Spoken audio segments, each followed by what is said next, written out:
آپ اگر مجھے پوچھیں کہ آپ نے اتنی عزتیں کیسے پائی ہیں تو میں آپ کو راز بتاؤں کہ یہ میری ماں کی دعائیں ہیں. میں آپ کو راز بتاؤں یہ میرے باپ کی سحری کے سجدوں میں بہنے والے آنسو ہیں.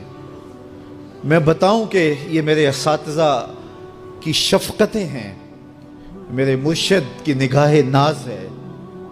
لیکن میں آپ کو یہ راز آج بتانے لگا ہوں کہ آج اگر میں عزت کی اس مسند پہ بیٹھا ہوں تو میں نے طلباء کی خدمت کی ہے. جب یہ سوئے ہوئے ہوتے تھے تو میں ان کی لیٹرینیں صاف کیا کرتا تھا. آج اللہ نے مجھے ان بچوں کے قدموں کے صدقے سے عزتیں دی ہیں. یہ حافظ قرآن بچے، یہ طلباء، یہ اللہ کے مہمان ہیں. صحیح حدیث میں آتا ہے کہ طالب علم کے پاؤں تلے اللہ کے نوری فرشتے پر بچھاتے ہیں، جن پر رحمتیں اترتی ہیں، جن کے نیچے فرشتے بھی پر بچھا رہے ہیں. تم نے ان پہ بمب گرائے اور انسانیت خاموش ہے. ہمارے استاد فرماتے تھے کہ ایک دارالعلوم تھا، وہاں طلباء پڑھتے تھے. تو یہ بچے ہوتے ہیں، بالخصوص حفظ کی کلاس کے بچے چھوٹی عمر کے ہوتے ہیں، اور اس عمر میں بچوں کی شرارتیں، بچوں کی اٹکیلیاں، یہ ان بچوں کے بچپنے کا حسن ہے. بعض لوگ ہمارے پاس آتے ہیں کہ یہ بچہ شرارتیں بہت کرتا ہے، دم کر دیجئے. تو میں کہتا ہوں یہ شرارتیں ہی تو ان کی عمر کا حسن ہے. جب بڑے ہو جائیں گے تو یہ سنجیدہ ہو جائیں گے. وہ ایک شاعر نے کہا تھا، مجھے اچھا نہ لگا بچوں کا جوان ہونا. جب چھوٹے ہوتے ہیں تو ان کی شرارتیں ان کا حسن ہوتا ہے. تو وہ سکول میں پڑھتے ہوں، وہ جامعہ میں پڑھتے ہوں، یا وہ کسی فیکٹری میں وہ معصوم بچے کام کرتے ہوں، کسی ڈھابے پہ چائے بیچتے ہوں، تو ان کی طبیعت میں وہ شرارتیں ضرور ہوتی ہیں. یہ ایک بچوں کے بچپن کا حسن ہے. تو وہ بچے تھے اور شرارتی مزاج تھا، اور ایک شخص ان کی خدمت کیا کرتا تھا. کبھی وہ گھی کا کنستر اپنی کمر پہ لاد کے لا رہا ہے، کبھی وہ آٹے کی بوری اپنی کمر کے اوپر لاد کے لا رہا ہے، اور بچوں کی خدمت میں لگا رہتا تھا. بچے تھے، کچی عمر تھی، شرارتی مزاج تھا. تو انہوں نے اس کا نام ڈال دیا حمار، گدھا. جب بھی بھوک لگی ہوتی اور وقت کھانے کا قریب ہوتا تو کہتے وہ ہمارا گدھا گیا ہوا ہے، ابھی لے کے آئے گا تو کھانا ہم کھائیں گے.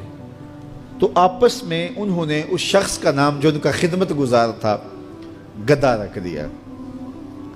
اسے پتا چلا کہ یہ مجھے گدھا کہتے ہیں، میں ان کی خدمت کروں، نوکری کروں، بلا معاوضہ میں ان کے لیے کمر پہ گھی کے کنستر اور آٹے کی بوریاں لاد لاد کے لاؤں، اور یہ مجھے گدھا کہتے ہیں. اس نے چھوڑ دیا اور گھر چلا گیا. رات پڑی، سویا، مقدر جاگے. کیا دیکھتا ہے؟ حشر کا منظر ہے، اور وہ طالب علم ہیں، انہیں جنت کا حکم ہوتا ہے. تو وہ اڑ جاتے ہیں اور ضد کرتے ہیں اور اٹکیلیاں کرتے ہیں، نہیں ہم نے جنت میں نہیں جانا جب تک ہمارا گدھا ساتھ نہیں جائے گا. یہ اٹھا اور آنکھوں میں آنسو تھے اور دوڑتا ہوا مدرسے آیا. کہا تم مجھے گدھا کہو، حمار کہو، کھوتا کہو، میں نوکری تمہاری ہی کروں گا، کیونکہ تم اللہ اور اس کے رسول کے پیارے ہو. کتنے خوش نصیب ہیں وہ ماں باپ جن کے بچے حافظ قرآن بنتے ہیں. آپ کو پتہ ہے قیامت کے دن حافظ کا تو جو مرتبہ ہوگا وہ ہوگا ہی ہوگا. حافظ قرآن کے والدین کے سر پہ نور کا تاج رکھا جائے گا. میں ایک دن جامعہ میں آیا تو رات کا پچھلا پہر تھا اور لائٹیں بھی آف تھیں. تو مجھے قرآن پڑھنے کی مسجد کے ہال سے آواز آ رہی تھی.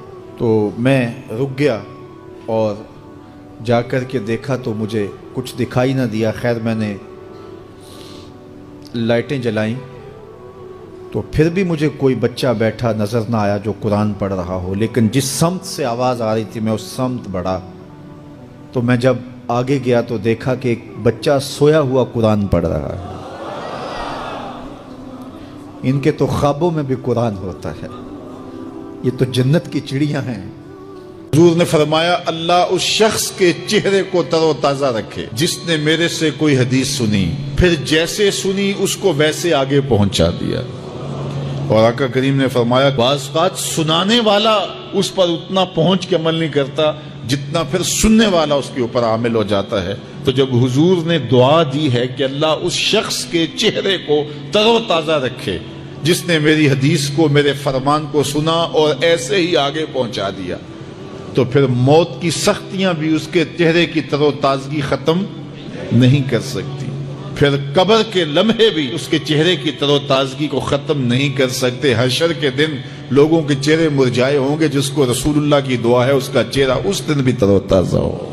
تو حضور علیہ الصلوۃ والسلام کے فرامین کو سننا، دیکھیے جو تفصیلی علوم ہیں ان کو حاصل کرنا، سیکھنا، یہ ہر ایک کے لیے فرض نہیں ہے، لیکن جو ضروریات دین ہیں ان کو سیکھنا یہ فرض عین ہے، یہ ہر ایک کے اوپر فرض ہے. اگر کوئی نہیں سیکھتا تو وہ گنہگار ہے.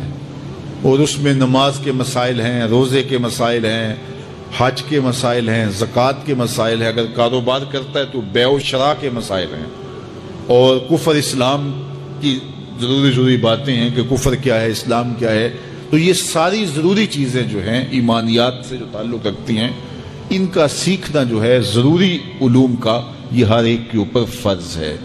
تو اس لیے آپ لوگ اپنا وقت کچھ نکال کر کے جو ہے وہ اس کے لیے صرف کریں اور ضروریات دین سیکھنے کے لیے کچھ فرصت کے لمحے نکالیں.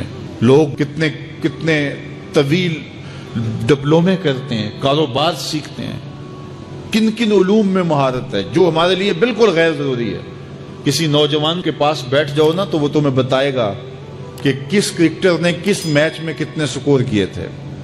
لوگوں کی یہاں تک معلومات ہیں، اور وہ 15 سال پرانا میچ ہے، اس کے اندر کس نے کتنے آؤٹ کیے تھے، کتنے وکٹیں لی تھیں، کتنے جو ہے وہ اس نے سکور کیے تھے، اور اس کی پوری زندگی کے سکور کتنے ہیں، کیسی کیلکولیشن ہے اور کس قدر لوگوں کا پکا حساب ہے. یہ وہ چیز ہے جس کا نہ دنیا میں فائدہ نہ آخرت میں فائدہ، لیکن دلچسپی ہے نا. جس چیز سے دلچسپی ہو تو وہ چیز خود بخود ازبر ہوتی چلی جاتی ہے. دلچسپیاں انسان کو جو ہے وہ کسی چیز کو یاد کرنے میں مدد دیتی ہیں. ایک عرب شیخ کہہ رہا تھا کہ ہم ماضی میں پڑھتے تھے کہ ہمارے اسلاف، ہمارے بزرگ ایک رات میں پورا قرآن ختم کر لیتے تھے. تو وہ کہتا ہے میں سوچتا تھا کہ ساری رات قرآن بندہ پڑھتا رہے تو کس طرح ممکن ہے. تو کہتا ہے میں اپنے بچوں کو دیکھتا ہوں کہ وہ جو ہے وہ موبائل کے ساتھ لگے رہتے ہیں، اور فجر کی اذان ہو جاتی ہے تو وہ تب چونکتے اچھا رات گزر گئی. تو میں کہتا ہوں نوجوان کی دلچسپیاں کچھ اور ہیں، اور وہ بھی اس شغف کی وجہ سے ایسا کھبا کہ رات گزر گئی اور اس کو پتہ ہی نہ چلا. تو جن کو قرآن کا نشہ ہو گیا تھا ان کی ساری راتیں